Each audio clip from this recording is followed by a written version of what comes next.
দেশে জ্বালানি নিরাপত্তা ও সমুদ্র অর্থনীতিতে নৌবাহিনী ভূমিকা রাখছে বলে মন্তব্য করেন নৌবাহিনী প্রধান অ্যাডমিরাল এম নাজমুল হাসান। সকালে চট্টগ্রামে পতেঙ্গায় বাংলাদেশ নেভাল একাডেমিতে রাষ্ট্রপতি কুচকাওয়াজ অনুষ্ঠানে এসব কথা বলেন তিনি। এ সময় তিনি নবীন কর্মকর্তাদের সততা নিষ্ঠার সঙ্গে দেশের সার্বভৌমত্ব রক্ষার আহ্বান জানান এবং দেশের যে কোনো প্রয়োজনে আত্মনিবেদনে প্রস্তুত থাকার আহ্বান জানান।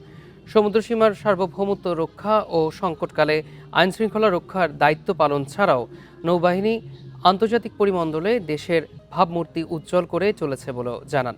কুচকাওয়াজ পরিদর্শন শেষে নৌবাহিনী প্রধান বিভিন্ন বিষয়ে কৃতি প্রশিক্ষণার্থীদের প্রতি সপ্তাহে সর্বোচ্চবার বিকাশ পেমেন্টে 50 জন হবেন পেমেন্ট চ্যাম্পিয়ন। জিতে নিন টিভি সহ আকর্ষণীয় সব প্রাইজ। পদক তুলে দেন।